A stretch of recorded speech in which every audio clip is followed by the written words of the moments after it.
বন্ধুরা, সবাইকে স্বাগতম জানাই মুশফিক অর্গানিক গার্ডেনে।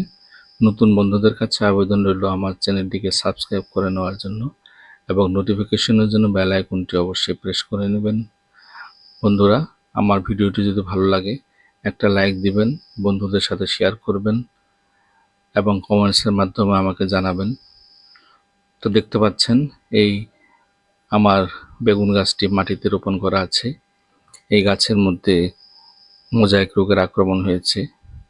মোজাইক রোগ যখন আক্রমণ করে তখন পাতাগুলো হলুদ এবং সবুজ ছপ হয়ে থাকে, ফলে পাতাগুলো সরু সরু হয় এবং ফলন আসে না এবং আস্তে আস্তে গাছটি মারা যাবে। তো বন্ধুরা, আমার এই গাছে পুরোপুরিভাবে আক্রান্ত হয়েছে এই মোজাইক রোগে।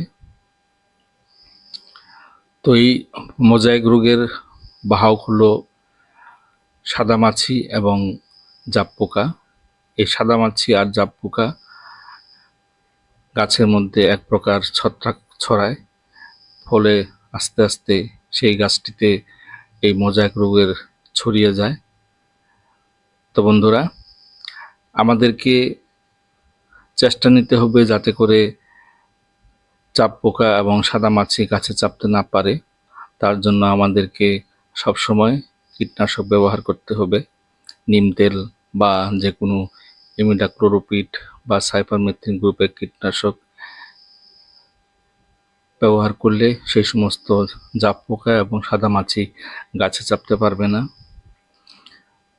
কিন্তু যখন একবার পুরোপুরিভাবে গাছের মধ্যে আক্রান্ত হয়ে যায় তখন আমাদের আর কোনো উপায় থাকে না, কারণ এই গাছটি আমরা যদি বাগানের মধ্যে রেখে দিই তাহলে এই গাছ থেকে আরও অন্যান্য গাছে এই মোজাইক রোগটি ছড়িয়ে যাবে।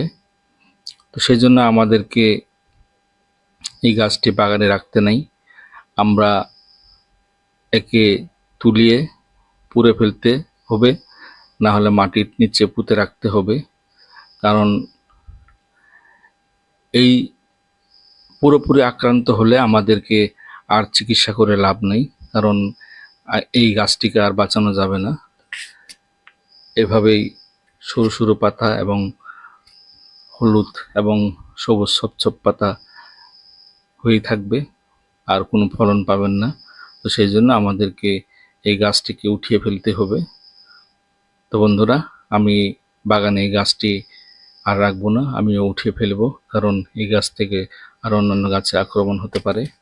তো সেই জন্য আমি গাছটি এখন তুলে নেব, তুলে নিয়ে আমি পুড়ে ফেলবো।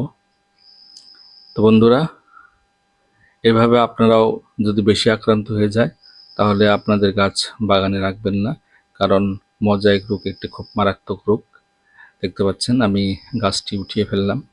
তো এইভাবে আপনারাও গাছটি উঠিয়ে ফেলবেন এবং পুঁতে ফেলবেন, না হলে পুড়িয়ে ফেলবেন।